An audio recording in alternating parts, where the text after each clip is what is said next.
ഈശോ മിശിഹായിക്ക് സ്തുതിയായിരിക്കട്ടെ.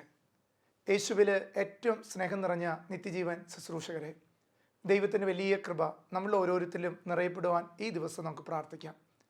ഒരു വർഷം നമ്മിൽ പിന്നിടുമ്പോൾ ഒത്തിരി അനുഗ്രഹത്തിൻ്റെയും ഒത്തിരി സഹനത്തിൻ്റെയും ഒത്തിരി പിന്നാമ്പുറങ്ങൾ നമുക്ക് ഓരോരുത്തർക്കും പറയാനുണ്ടാവും. തീർച്ചയായിട്ടും പിൽഗ്രിമേജ് ഹോപ്പ് എന്ന ഒരു വർഷത്തിലൂടെ നമ്മൾ കടന്നുപോയി. ഫ്രാൻസിസ് മാർപ്പാപ്പ, ദിവംഗതനായ ഫ്രാൻസിസ് മാർപ്പാപ്പ ദൈവജനത്തോട് പ്രത്യാശയുടെ തീർത്ഥയാത്രകരാകാൻ നമ്മെ വിളിക്കുകയും നമ്മുടെ സഭയുടെ വക്താക്കളായിട്ട് സഭയോട് ചേർന്ന് നിന്ന് ജീവിതത്തിൻ്റെ എല്ലാ കുറവുകളിലും പ്രത്യാശയുള്ളവരായി ജീവിക്കാൻ ദിവംഗതനായ ഫ്രാൻസിസ് മാർപ്പാപ്പ തുടങ്ങി വച്ചത് പ്രത്യേകിച്ച് ലയോ 14 മാർപ്പാപ്പയിലൂടെ ഇന്ന് പൂർത്തീകരിക്കപ്പെടുമ്പോൾ ഒരു പുതുവർഷത്തിനായി നമ്മളൊക്കെ ഒരുങ്ങുകയാണ്. തീർച്ചയായിട്ടും 2025 നമ്മെ പഠിപ്പിച്ചത് ഒത്തിരി വലിയ കാര്യങ്ങളാണ്. ക്രിസ്തുവിൻ്റെ ജനനത്തിൻ്റെയും ക്രിസ്തുവിൻ്റെ ജീവിതത്തിൻ്റെയും മുന്നറിയിപ്പുകൾ നമ്മുടെ ജീവിതത്തിലൂടെ കടന്നുപോയ ദിവസങ്ങളായിരുന്നു ഈ ദിനങ്ങൾ. തീർച്ചയായിട്ടും പ്രിയപ്പെട്ടവരെ, 2026 നമ്മുടെയൊക്കെ ജീവിതത്തിൽ ഈ പുതുവത്സരത്തിനായിട്ട് ഒരുങ്ങുമ്പോൾ ഈ കാലഘട്ടങ്ങൾ നേരിടേണ്ട ചില പ്രതിസന്ധികളെ മുൻവിധികളോടെ അല്ല, പ്രത്യേകിച്ച് പ്രത്യാശയോടെ കണ്ടുകൊണ്ട് തന്നെ ഈ വർഷം ആഗ്രഹിക്കാൻ ഈ നിത്യജീവൻ ശുശ്രൂഷകർക്ക് കഴിയട്ടെ എന്ന് പ്രത്യേകം ഞാൻ പ്രാർത്ഥിക്കുകയാണ്.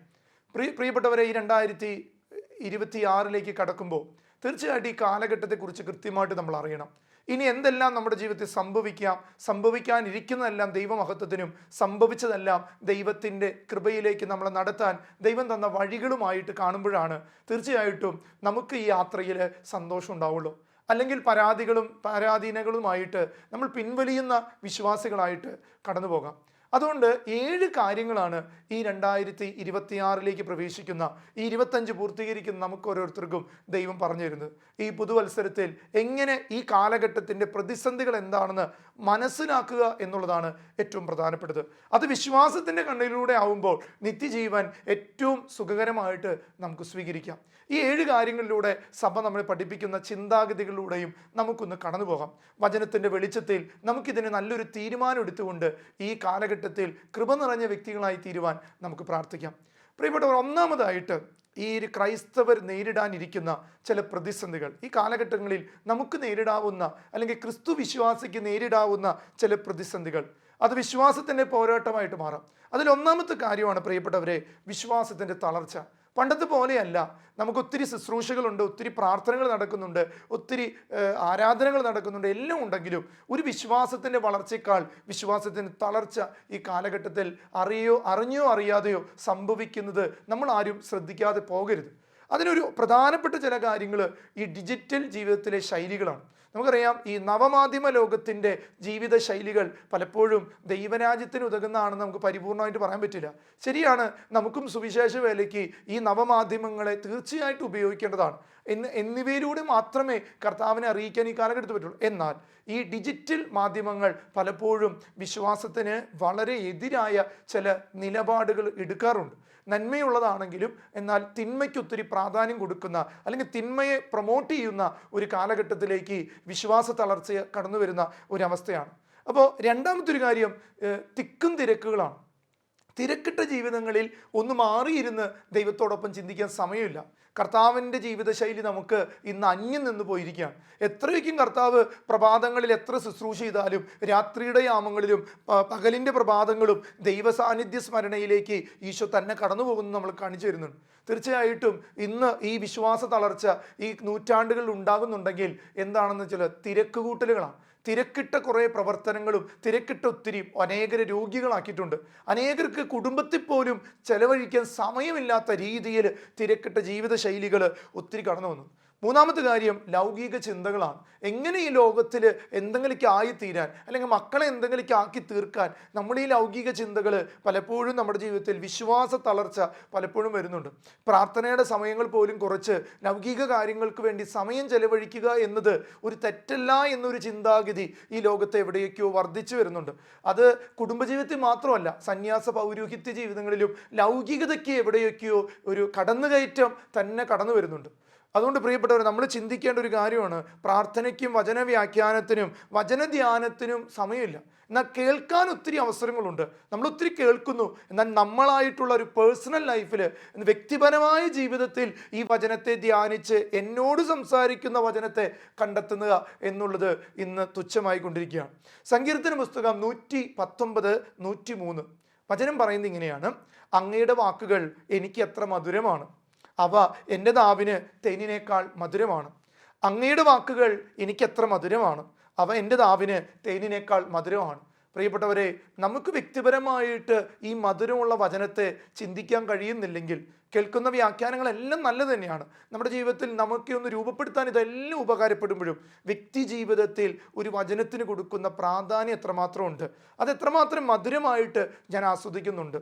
പ്രിയപ്പെട്ടവർ, അതുകൊണ്ട് വ്യക്തിപരമായ പ്രാർത്ഥനയ്ക്കുള്ള സമയം, കുർബാനയ്ക്ക് കൊടുക്കുന്ന സമയം, അതിനേക്കും കണക്ക് പറയാതെ ആരാധന ജീവിതമായി മാറാൻ ഈ കാലഘട്ടത്തിൽ നമ്മൾ പരിശ്രമിക്കണം. അതുകൊണ്ടാണ് മത്തായി ശ്ലീഹയുടെ സുവിശേഷത്തിൽ 24-ാം അധ്യായം 11 മുതൽ 14 വരെയുള്ള വാക്യങ്ങൾ കൃത്യമായിട്ട് നമുക്ക് തരുന്നുണ്ട് ഈ ബോധ്യം. എങ്ങനെ ഈ കാലഘട്ടത്തിൽ ഈ വിശ്വാസ തളർച്ച ഉണ്ടാകും. ഒന്നാമത്തെ കാര്യം, വചനം പറയുന്നത് ഇങ്ങനെയാണ്: നിരവധി വ്യാജ പ്രവാചകന്മാർ പ്രത്യക്ഷപ്പെട്ട് അനേകരെ വഴിതെറ്റിക്കുന്ന ഒരു കാലഘട്ടമാണ്. കാരണം ഈ കാലഘട്ടങ്ങളിൽ ഒത്തിരി ഈ ആത്മീയ സന്ദേശങ്ങൾ തീർച്ചയായിട്ടും പരിശുദ്ധാത്മാവിൻ്റെ കൃപ തന്നെയാണ്. എന്നാൽ ഇതിൻ്റെ മാത്രം പുറകെ പോകുമ്പോൾ ആരൊക്കെയോ വഴിതെറ്റിച്ചു പോകുന്നുണ്ട്. അത് ഡിജിറ്റൽ ലോകത്തിലും നമ്മൾ കാണുന്ന മുഴുവൻ എവിടേക്കോ കിട്ടിയ സാക്ഷ്യങ്ങളുടെ ലോകം മാത്രമല്ലല്ലോ, മറിച്ച് സാക്ഷ്യ ജീവിതങ്ങളുടെ ലോകം കൂടിയും നമ്മൾ ആരും പങ്കുവയ്ക്കാത്തൊരു കാലഘട്ടത്തിൽ വരും. അതുകൊണ്ട് നിരവധി വ്യാജ പ്രവാചകന്മാർ പ്രത്യക്ഷപ്പെട്ട് അനേകരെ വഴിതെറ്റിക്കുന്ന ഒരു കാലഘട്ടമാണ്. അടുത്തത്, അധർമ്മം വർദ്ധിക്കുന്നതിനാൽ പലരുടെയും സ്നേഹം തണുത്തു പോകും. ഈ ലോകത്ത് നമ്മൾ പേപ്പറൊക്കെ എടുത്ത് നോക്കുമ്പോൾ, അല്ലെങ്കിൽ ദിനപത്രങ്ങൾ എടുത്ത് നോക്കുമ്പോൾ, TV ന്യൂസുകൾ കാണുമ്പോൾ ഇങ്ങനെ ശരിയോ തെറ്റോ നമുക്ക് തന്നെ സംശയം. ചില കേസുകൾ ചിലതൊക്കെ കാണുമ്പോൾ ഇതിലേതാ ശരി, കോടതി പറയുന്നതാണോ ശരി, അങ്ങനെ പലതിനെയും തെറ്റിദ്ധരിപ്പിക്കുന്ന രീതിയിൽ മാധ്യമവേട്ട നടക്കുന്ന ഒരു കാലഘട്ടം കൂടിയാണ്. ചിലപ്പോൾ നിയമം പറയുന്നത് ശരിയാകാം, എന്നാൽ അതിനെ വ്യാഖ്യാനിച്ച് ലോകം ഇത് ചെയ്യുന്ന ഒരു കാലം. അതുകൊണ്ട് തന്നെ വിശ്വാസം പലപ്പോഴും ക്ഷയിക്കുന്നുണ്ട്. കാരണം ഈ ലോകത്തുള്ള മനുഷ്യരെ ആരും വിശ്വസിച്ചിട്ട് കാര്യമില്ല, പിന്നെ എന്തിനാ ദൈവത്തെ വിശ്വസിക്കണേ? അപ്പോൾ ദൈവം അതിന് മുകളിലാണെന്നുള്ളൊരു ചിന്ത ഇന്ന് മനുഷ്യരുടെ ഇടയിൽ നിന്ന് പോയി. മനുഷ്യരെക്കാളും വലുതല്ല ദൈവം എന്നൊരു ചിന്ത വരുമ്പോൾ അവിടെ വിശ്വാസം തകരുന്നുണ്ട്. അപ്പോൾ ഇവിടെ പറയുകയാണ്, അധർമ്മം വർദ്ധിക്കുന്നതിനാൽ പലരുടെയും സ്നേഹം തണുത്തുപോയി. എന്തിന് സ്നേഹിക്കണം? ഞാൻ എൻ്റെ കാര്യം നോക്കിയാൽ മതിയിൽ, ഞാൻ ഒരു കാര്യത്തിന് ഇടപെടാതെ എൻ്റെ ജീവിതത്തിൻ്റെ ഏകാന്തതകളിൽ പോകുന്ന ഒരു അവസ്ഥ നമുക്കുണ്ട്. തീർച്ചയായിട്ടും ശരിയാണ്, എല്ലാത്തിലും ഇടപെട്ട് വെറുതെ ആവശ്യമില്ലാത്ത കാര്യങ്ങൾ എന്തിനു നമ്മുടെ തലയിൽ കയറ്റി വെക്കണം എന്നൊരു ചിന്ത ഈ ലോകത്ത് വരുന്നു. എന്നാൽ പ്രിയപ്പെട്ടവരെ, നമ്മൾ എല്ലാത്തിലും ഇടപെടുന്നല്ല, വിശ്വാസത്തിന് വേണ്ടിയിട്ട്, വിശുദ്ധിക്ക് വേണ്ടിയിട്ട് ഇടപെടലുകൾ നടത്തിയില്ലെങ്കിൽ നമുക്ക് തന്നെ നമ്മുടെ ജീവിതത്തിൽ ഒരു ദൈവിക നിലപാടുകളില്ലാതെയായിട്ട് വരും. തുറന്നു പറയുക, എന്നാൽ അവസാനം വരെ സഹിച്ചു നിൽക്കുന്ന രക്ഷ പ്രാപിക്കും. ഈ കാലഘട്ടങ്ങളിലെല്ലാം സഹനങ്ങളുണ്ടാവും. ഇതെല്ലാം മാറാൻ നിങ്ങൾ പ്രാർത്ഥിക്കുമ്പോഴും ദൈവവചനം പറയുക, അവസാനം വരെ സഹനങ്ങളിൽ പിടിച്ചു നിൽക്കുന്നവൻ രക്ഷ പ്രാപിക്കും. അപ്പോൾ രക്ഷ എവിടെ നിന്ന് കിട്ടും? സഹനങ്ങളിൽ പിടിച്ചു നിൽക്കുന്നവനാണ് രക്ഷ കിട്ടാന്നാണ് വേറെ ആരും പറയേണ്ട ആവശ്യമില്ലല്ലോ. ദൈവത്തിൻ്റെ വചനം, ദൈവം തന്നെയായ വചനം നമ്മെ പഠിപ്പിക്കുന്നു. തുറന്നു പറയുക, എല്ലാ ജനതകളുടെയും സാക്ഷ്യത്തിനായി രാജ്യത്തിൻ്റെ ഈ സുവിശേഷം, ഏത് സുവിശേഷം? ഈ സഹനത്തിൻ്റെ സുവിശേഷം ലോകമെങ്ങും പ്രസംഗിക്കപ്പെടും, അതിനുശേഷം അന്ത്യമാകുമോ? ഇത് പ്രസംഗിക്കപ്പെടണം. ഇത് പ്രസംഗിക്കപ്പെടേണ്ട കാലഘട്ടങ്ങൾ. കാരണം സഹനം മാറുമെന്ന് പഠിപ്പിക്കുന്നവരോട് ചോദിക്കേണ്ട ഒരു ചോദ്യം ഇതാണ്: എന്ന് മാറും? എങ്ങനെ മാറും? ഒരു സഹനം തീർന്ന മറ്റൊരു സഹനം വരുന്നുണ്ട്. ലോകത്തിൽ എത്ര കാലമായി ഈശോ സഹനങ്ങൾ ഇല്ലാതെയാക്കാൻ വന്നവനല്ല, സഹനങ്ങളെ അതിജീവിച്ച് അതിനെ പൂർത്തീകരിക്കാൻ കൃപ തരുന്നൊരു ദൈവമാണ്. അതുകൊണ്ട് പ്രിയപ്പെട്ടവർ, ഇത് വിശ്വാസത്തിൻ്റെ തളർച്ചയുടെ ഒരു കാലഘട്ടമാണ്. ഒരു പുതുവത്സരത്തിൽ കിടക്കുമ്പോൾ നമുക്ക് വലിയ പ്രതീക്ഷയുണ്ട്, വിശ്വാസമൊക്കെ ഇനി കൂടി വരും. തീർച്ചയായിട്ടും പ്രിയപ്പെട്ടവരെ, വിശ്വാസം ക്ഷയിച്ചുകൊണ്ടിരിക്കും. അല്ലെങ്കിൽ ബൈബിളിൽ ഈശോ ഇങ്ങനെ പറയണോ, ഞാൻ രണ്ടാമത് വരുമ്പോൾ ഈ ഭൂമിയിൽ വിശ്വാസം കണ്ടെത്തുമോ? ഈശോ അങ്ങനെ ചോദിക്കണമെങ്കിൽ ഇനിയും വിശ്വാസം കുറഞ്ഞുകൊണ്ടിരിക്കുകയുള്ളൂ. നമ്മൾ അതിനുവേണ്ടി പലതും പരിശ്രമിക്കുമ്പോഴും അതിൽ നിന്ന് അകന്നു പോകുന്ന എത്രയോ യുവതലമുറകൾ, ചോദ്യോത്തരങ്ങൾ. കഴിഞ്ഞ ദിവസങ്ങളിൽ നവമാധ്യമങ്ങളിൽ ഒരു വീഡിയോ വളരെയധികം പ്രചരിപ്പിച്ചു, വിജാതീയ ഭക്ഷണത്തെക്കുറിച്ചിട്ട്. പ്രിയപ്പെട്ടവരെ, അതിന് കാണിച്ചു കൂട്ടുന്നതെല്ലാം അത് കഴിച്ചാൽ എന്താ പ്രശ്നം എന്നുള്ളൊരു ചോദ്യങ്ങളിലാണ് അത് കൊണ്ടെത്തിക്കുന്നത്. ഒന്നും തെറ്റില്ല, എല്ലാം നല്ലതാണ്, എല്ലാം ദൈവികമാണ് തീർച്ചയായിട്ടും. എന്നാൽ ദൈവത്തിന് അർപ്പിച്ച വിശുദ്ധ കുർബാനയ്ക്ക് തുല്യമൊന്നുമല്ല. അതിലൂടെ നമ്മൾ പറയുന്നത്, നമുക്ക് നമ്മുടെ വിശ്വാസത്തെ പ്രഘോഷിക്കാൻ പറ്റുന്നില്ലെങ്കിൽ മറ്റു വിശ്വാസങ്ങൾ സ്വീകരിക്കുന്നതിലും വിശ്വാസം എന്നതിനെ പറയില്ല. അതുകൊണ്ട് പ്രിയപ്പെട്ടവർ, നമ്മൾ തിരിച്ചറിയുക. രണ്ടാമത്, ഈ കാലഘട്ടത്തിൽ വരാനിരിക്കുന്ന ഒരു അസ്വസ്ഥത, നിത്യജീവനിലേക്ക് തടസ്സപ്പെടുത്തുന്ന ഒരു കാര്യം വിശുദ്ധിയുടെ മൂല്യങ്ങൾക്കുള്ള അപക്ഷയമാണ്. വിശുദ്ധി എന്ന കാര്യത്തെക്കുറിച്ച് പ്രസംഗിക്കുന്ന പ്രസംഗങ്ങളുടെ എണ്ണക്കുറവ്, വിശുദ്ധി എന്ന സന്ദേശത്തെ പ്രസംഗിക്കപ്പെടാത്ത ഞായറാഴ്ച വേദികൾ, അല്ലെങ്കിൽ ഒരു തിരുനാളിനോ ഒരു പെരുന്നാളിനോ ഒരു വിവാഹത്തിനോ ഒരു കൂദാശയ്ക്കോ വിശുദ്ധിയാണ് ഏറ്റവും പ്രധാനം എന്നതിൻ്റെ എവിടെയൊക്കെയോ മറച്ചു വയ്ക്കപ്പെടുന്ന സാക്ഷ്യപത്രങ്ങളാണ്. വിശുദ്ധരുടെ തിരുനാൾ ആഘോഷിക്കുമ്പോഴും അവരുടെ വിശുദ്ധി എങ്ങനെയായിരുന്നു, അവരെന്തിനു വേണ്ടിയിട്ടാണ് വിശുദ്ധനായേ എന്നുള്ളൊരു പ്രഘോഷണം പലപ്പോഴും കടന്നു പോകാതെ പോകുന്നു. അതുകൊണ്ട് പ്രിയപ്പെട്ടവരെ, പാപത്തെ സാധാരണമായി കാണുന്നു. അതുകൊണ്ടൊരു സംസ്കാരം ഇന്ന് വർദ്ധിക്കുന്നുണ്ട്. പാപമൊക്കെ അതൊന്നും ഇല്ല, അതൊന്നും തെറ്റല്ല, അതൊന്നും ഒരു പ്രശ്നമല്ല. ഇങ്ങനത്തെ ഒരു കാഴ്ചപ്പാട് ഈ ലോകത്ത് വർദ്ധിച്ചുകൊണ്ടിരിക്കുക. ഒരു പയ്യനെ പ്രേമിക്കുന്നു, വ്യഭിചാരം ചെയ്യുന്ന ഒരു തെറ്റല്ലെന്നേ, അത് മനുഷ്യനാകുമ്പോൾ ഉണ്ടാവില്ലേ. പിന്നെ തെറ്റ് ചെയ്യുന്ന വരുമ്പോൾ ഇപ്പോൾ വല്ലപ്പോഴും മദ്യപിക്കുന്നതിൽ എന്താ തെറ്റുള്ളത്? മനുഷ്യനായി ഉണ്ടാവില്ലേ, അത് മനുഷ്യനായി ഉണ്ടാവും, എന്നാൽ വിശുദ്ധനായി ഉണ്ടാവില്ല. പ്രിയപ്പെട്ടവരെ, മനുഷ്യൻ വേറെ വിശുദ്ധൻ വേറെ. ഒരിക്കലെ നൊവിഷ്യറ്റിൽ പഠിക്കുന്ന സമയത്ത് എനിക്ക് കിട്ടിയ ഒരു മനോഹരമായ പുസ്തകമായിരുന്നു. ആദ്യം നീ മനുഷ്യനാകുക, പിന്നീട് വിശുദ്ധനാകുക. മനുഷ്യനായവൻ വിശുദ്ധനെ കുറിച്ച് ചിന്തിക്കുന്നുണ്ടെങ്കിൽ അവൻ്റെ മാനുഷിക കാഴ്ചപ്പാടിൽ വിശുദ്ധി എന്നതിന് സ്ഥാനം ഉണ്ടാവില്ല. മനുഷ്യനാകണം. എന്നാൽ മനുഷ്യനിൽ മനുഷ്യത്വത്തെക്കാൾ കൂടുതൽ ദൈവത്വം കയറി വരുമ്പോഴാണ് അവൻ്റെ ഉള്ളിൽ വിശുദ്ധി കടന്നു വരണേ. പ്രിയപ്പെട്ടവരെ, ഇന്ന് അനേകരുടെ ഉള്ളിൽ ഈ കാര്യങ്ങൾ, വിശുദ്ധി എന്നതിന് അപക്ഷയം വന്നുകൂടി. അതിനൊരു പ്രാധാന്യം ഒരിക്കലും ഒരു കുടുംബജീവിതത്തിൽ പ്രാധാന്യമില്ല, കുട്ടികളുടെ ജീവിതത്തിൽ പ്രാധാന്യമില്ല, വിദ്യാഭ്യാസത്തിൽ പ്രാധാന്യമില്ല. ക്ലൻഡിനെസ്സിനെ കുറിച്ച് പറയുമ്പോഴും അകത്ത് ഇല്ലാത്ത ക്ലൻഡിനെസ് പുറത്തെങ്ങനെ കൊണ്ടിരുന്നു. വൃത്തിയെക്കുറിച്ച് പുറത്ത് കാണിക്കും. ഇന്ന് നിങ്ങൾ ചിന്തിച്ച് നോക്കിയ മക്കളെ, എന്തോരം നമ്മൾ പഠിക്കുന്നത്, എത്തിക്സിനെ കുറിച്ച് പഠിക്കുന്നു, വൃത്തിയെക്കുറിച്ച് പഠിപ്പിക്കുന്നു.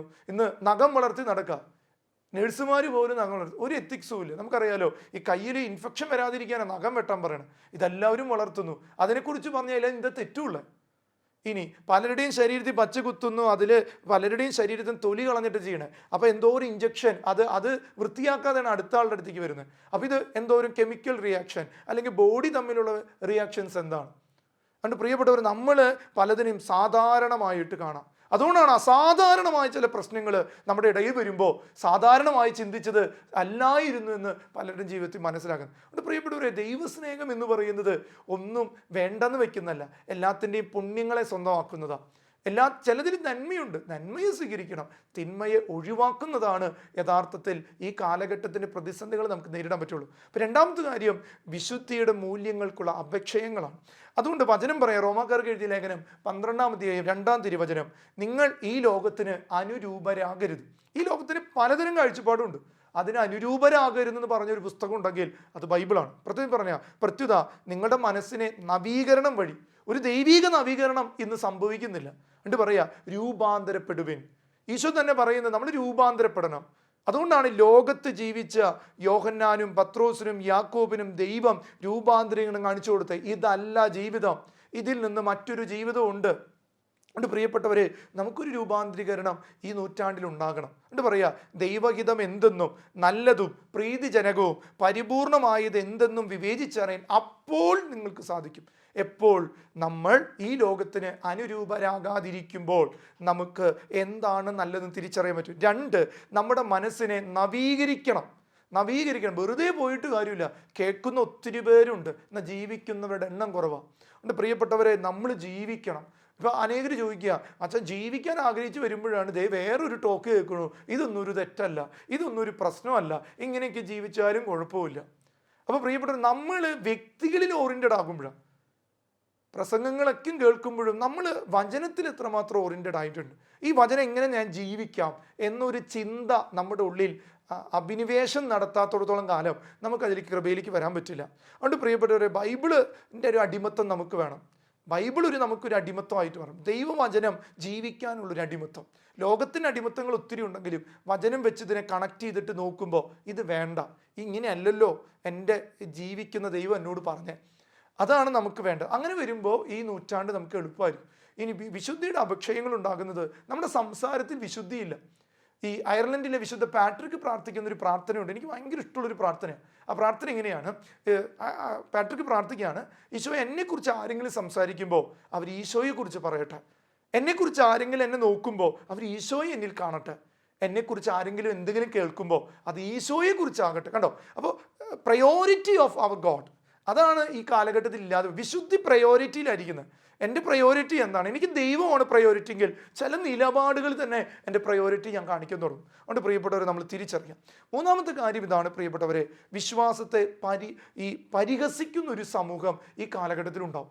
ഇപ്പം തന്നെ കൂടുതലായി വർദ്ധിച്ചുകൊണ്ടിരിക്കുക. ഉള്ളിൽ തന്നെ ഈ വിശ്വാസത്തെ പരിഹസിക്കുന്ന ഒത്തിരി പേരുണ്ട്. ഉള്ളിൽ തന്നെ വിശ്വാസത്തിൽ നിൽക്കുന്ന, ചിലപ്പോൾ പൗരോഹിത്യങ്ങൾ അങ്ങോട്ടും ഇങ്ങോട്ടും പരിഹസിക്കുന്നത് ഞാൻ കണ്ടിട്ടുണ്ട്.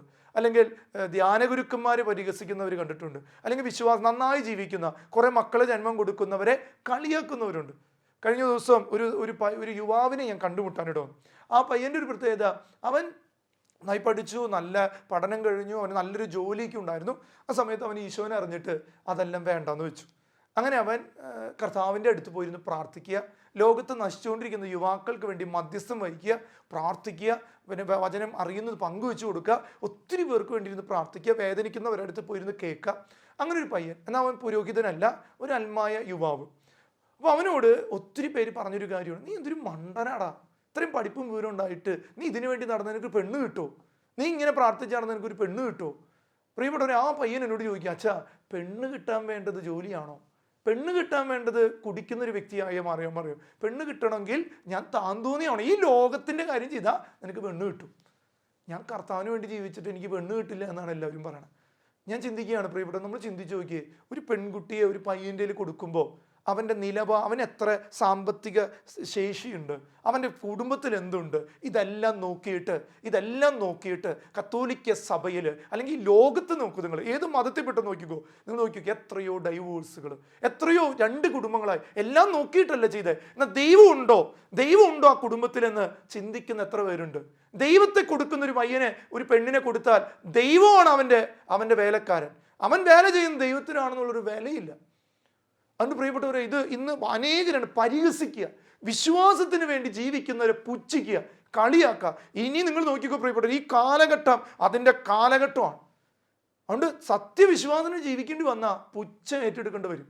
ആ ഒരു കാലഘട്ടത്തിലേക്ക് ഇന്ന് സഭയുടെ മക്കള് അതിജീവനത്തോടെ കടന്നു പോകണം. അതിനൊന്നും നമ്മൾ നോക്കിയിട്ട് കാര്യമില്ല, അതങ്ങനെയാണ്. വിശ്വാസികൾ തന്നെ പരിഹസിക്കുമ്പോൾ പിന്നെ വിശ്വാസമില്ലാത്തവൻ്റെ പരിഹാസത്തെ നമ്മൾ മീഡിയയിൽ വെട്ടിക്കൂട്ടിയിട്ടിട്ട് കാര്യമൊന്നുമില്ല. അതുകൊണ്ട് പ്രിയപ്പെട്ട തിരിച്ചറിയുക, 1 പത്രോസ് 3-ാം അധ്യായം 15 മുതൽ 17 വരെ കൃത്യമായിട്ട് വചനം പറയുന്നുണ്ട്. ക്രിസ്തുവിനെ കർത്താവായി നിങ്ങളുടെ ഹൃദയത്തിൽ പൂജിക്കുവിൻ. ക്രിസ്തുവിനെ കർത്താവായി നിങ്ങളുടെ ഹൃദയങ്ങളിൽ പൂജിക്കുവിൻ. നിങ്ങൾക്കുള്ള പ്രത്യാശയെപ്പറ്റി വിശദീകരണം ആവശ്യപ്പെടുന്ന ഏവരോടും മറുപടി പറയാൻ സദാ സന്നദ്ധരായിരിക്കുവിൻ. എന്നാൽ അത് ശാന്തതയോടും ബഹുമാനത്തോടും കൂടെ ആയിരിക്കട്ടെ. നിങ്ങളുടെ മനസ്സാക്ഷിയെ നിർമ്മലമായി സൂക്ഷിക്കുവിൻ. ക്രിസ്തുവിലുള്ള നിങ്ങളുടെ നല്ല പെരുമാറ്റത്തെ ദുഷിക്കു പറയുന്നവരെ അങ്ങനെ ലജ്ജിതരാക്കുവിൻ. നമ്മുടെ നല്ല പെരുമാറ്റം വഴി നമ്മളെ കളിയാക്കുന്നവർക്ക് അവർ ലജ്ജിതരാകും. ഈ മനുഷ്യനെ കുറിച്ചല്ല ഞാനിങ്ങനെ കളിയാക്കിയത്. തുടർന്ന് വചനം പറയുക, നന്മ പ്രവർത്തിച്ചിട്ടും കഷ്ടത അനുഭവിക്കുക എന്നതാണ് ദൈവഹിതമെങ്കിൽ അതാണ് തിന്മ പ്രവർത്തിച്ചിട്ട് കഷ്ടത അനുഭവിക്കുന്നതിനേക്കാൾ എത്രയോ നല്ലത്. കണ്ടോ, വചനം വളരെ വ്യക്തമായിട്ട് നമ്മളെ പഠിപ്പിക്കുക. പത്രോസ്ലീഗയുടെ 1-ാം ലേഖനത്തിൽ 3-ാം അധ്യായം 15 മുതൽ. ഇവിടെ തിരിച്ചറിയുക, ക്രിസ്തുവിനെ കർത്താവായി നിങ്ങളുടെ ഹൃദയത്തിൽ നിങ്ങൾ പൂജിക്കണം. നിങ്ങളുടെ പ്രത്യാശയെപ്പറ്റി വിശദീകരണം ആവശ്യപ്പെടുന്ന ഏവരോടും മറുപടി തരണം. എന്തുകൊണ്ടാണ്? അവൻ പറഞ്ഞു, ഞാൻ എൻ്റെ ജീവിതത്തിൽ യേശുവിന് വേണ്ടി കൊടുത്തു, എന്നിട്ട് പെണ്ണ് കിട്ടുകയാണെങ്കിൽ മതി, അല്ലെങ്കിൽ എനിക്ക് കുഴപ്പമില്ല അച്ഛാ, അതിന് കുഴപ്പമില്ല ചേട്ടാ, കുഴപ്പമില്ല ചേച്ചി, ഞാനും എൻ്റെ കുടുംബം അത് തയ്യാറാണ്. എൻ്റെ വിശ്വാസത്തിന് പറ്റിയൊരു പെൺകുട്ടിയെ ദൈവം നിശ്ചയിച്ചിട്ടുണ്ടെങ്കിൽ കിട്ടിയാൽ മതി. എനിക്ക് ദൈവത്തിലെ വിശ്വാസം, എനിക്ക് ലോകം പറയുന്നത് കേൾക്കണ്ട. പ്രിയപ്പെട്ടവരെ, അപ്പോൾ ചിന്തിച്ച് നോക്കി, ആ പയ്യൻ്റെ വിശ്വാസത്തിൻ്റെ ആഴത്തെ ഞാൻ ബഹുമാനിക്കുക. തീർച്ചയായിട്ടും എനിക്ക് വേണമെങ്കിൽ പറയാം, നീ ഇങ്ങനെ നടന്ന പോരാന്ന്.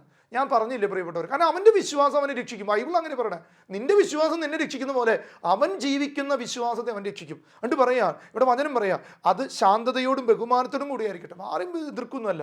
ഞാൻ എൻ്റെ ജീവിതത്തിൽ എടുത്തൊരു നിലപാടാണ്. എത്രയോ പാപം ചെയ്യാൻ പിള്ളേർ നിലപാടെടുക്കണം.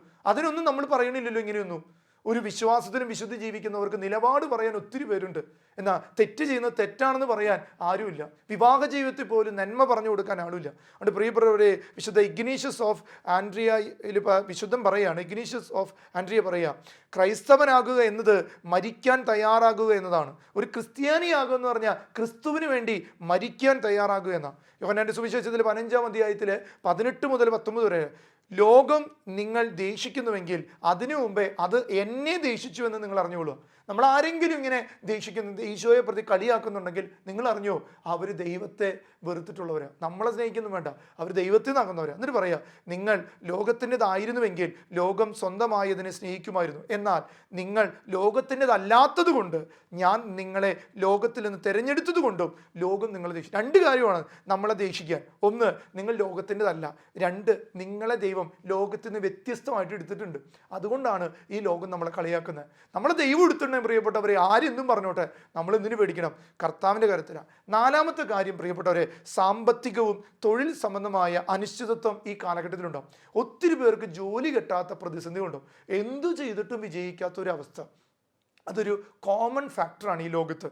നമ്മൾ തിരിച്ചറിയണം. വലിയ ജോലി നഷ്ടങ്ങൾ, വിലക്കയറ്റം ഒത്തിരി ഉണ്ടാവും, കടബാധ്യതകളുടെ ഒരു കാലഘട്ടം വരും. അതുകൊണ്ടാണ് മത്തായി ശ്ലീഹയുടെ സുവിശേഷത്തിൽ 6-ാം അധ്യായം 31 മുതൽ 34 വരെ പറയാം, അതിനാൽ എന്തു ഭക്ഷിക്കും, എന്തു പാനം ചെയ്യും, എന്തു ധരിക്കുമെന്ന് വിചാരിച്ച് നിങ്ങൾ ആകുലരാകണ്ട.